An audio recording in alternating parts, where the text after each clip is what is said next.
Mga idol, narinig yung suporta sa atin ng mga kasamahan natin sa Kalingang Barbero. Grabe no, napaka-solid, napakasarap sa pakiramdam, nakakalakas talaga ng loob, nakakawala ng kaba pag ganyan. Ang maririnig mo mula sa mga kaibigan mo, grabe, solid. Ito nga pala si Boss Vic Hernandez, isa sa mga judge natin. Pero bago ang lahat, pasalamatan muna natin si God dahil nakakuha tayo ng ganitong klaseng achievements, no?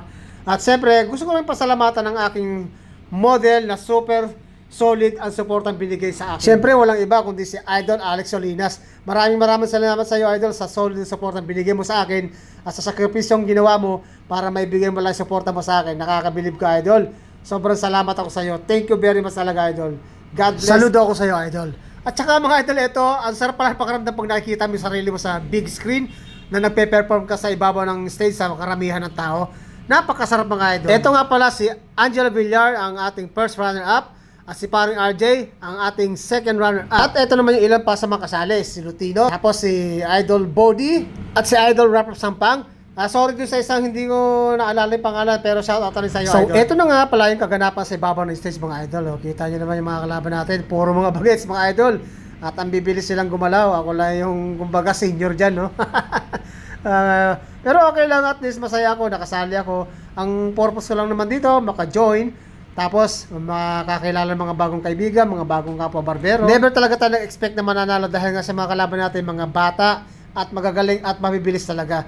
Nakikita nyo naman sa galaw ko mga idol, oh. Tignan nyo naman, napakabagal. Ngayon nasa likod ko, tignan nyo gumalaw. Oh. Yan si Bodie, di ba? Napakabilis ng kamay. Nakikita nyo naman yung galaw ko. Oh, para nasa bahay lang. Ben, yan yung mga naging isa sa mga strategy ko mga idol, no? Gumupit lang ng parang nasa barbershop.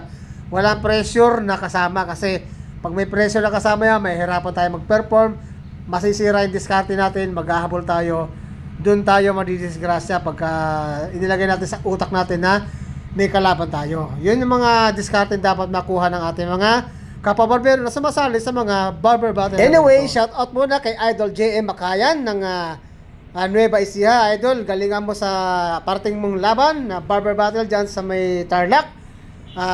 Watch this video para makakuha ka ng konting technique kung paano discarding ginawa natin sa barber battle na ito. Okay, Idol GM, good luck sa iyo. At sa lahat ng mga gusto sumali sa barber battle, mag-practice kayo maigi. Gawin niyo yung gusto niyo, kung saan kayo magaling, doon kayo mag-focus ng practice para ma-perfect nyo yung gagawin nyong isasali sa mga barber battle. At alam kong marami tayong magagaling na kapwa barbero, lalo sa mga kabataan ngayon. Napakagagaling nila at napakabibilis ng mga kamay nila. Shoutout sa inyo lahat mga idol. God bless sa inyo lahat. Maraming salamat. Ito yung isa sa mga judges natin, si Nico Martin Carandang. Siya po yung champion ng hair tattoo yung unang-unang barber battle ng BCPH. And siya ay nakabase ngayon sa Singapore bilang isang barber artist. Siyempre, pasalamatan natin yung mga naging hurado natin dito. Bali 5 po yung ating judges. Nandiyan si Idol Erwin Santiago, si Idol Junmar Panglao, si Boss Vic Hernandez, si Idol Nico Martin Carandang, at si Boss Zaldi. Maraming salamat sa inyo mga boss, mga idol. Sana maulit itong ganitong klaseng patumpalak na marami na nag-aantay, marami nag-aabang. Excited na rin silang makasali at excited na rin silang maka-join at excited na rin silang makakakilala ng mga bagong kaibigan na kapwa barbero. Alam niyo mga idol, masarap sumali sa mga ganito, no? Pero mas masarap ang purpose dito yung may makikilala tayo mga bagong kaibigan na kapwa barbero. Yung mga kaibigan natin na sa Facebook lang natin nakikita, nakakausap. Pagdating sa mga itong klaseng event, nakikilala natin sila ng personal, nakakaharap natin, nakakapag-selfie tayo.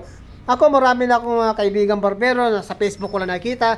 Pero nung simula na umattend ako sa mga barber battle, kahit hindi man ako kasali, basta nagpupunta lang ako, doon ko na-meet yung mga kaibigan ko na solid, na kaibigan ko na sa Facebook, at doon ko nakita sa personal, kagaya ni Idol Nichelle, no, na taga Cebu, isa sa pinakamagaling na hair artist, hair tattoo ng Pilipinas, no?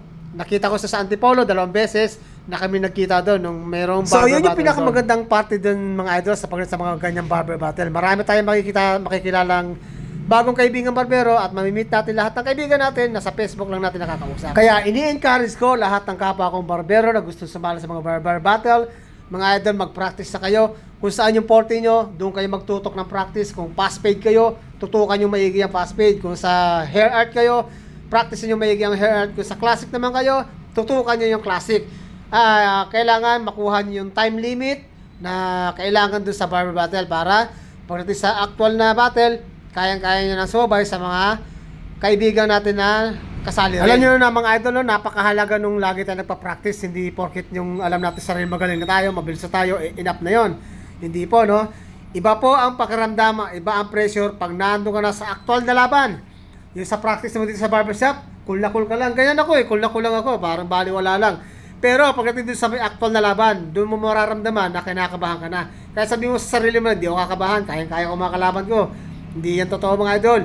Pagdating sa actual na, naandun ka na, hindi mo maiwasan, hindi mo kayang paglabanan yung kabang mararamdaman mo. Pero, nasasaglit lang naman yung kaba na yun. No? Kagaya ko, kinabahan ako nung paghawak ng unang hawak ng clipper.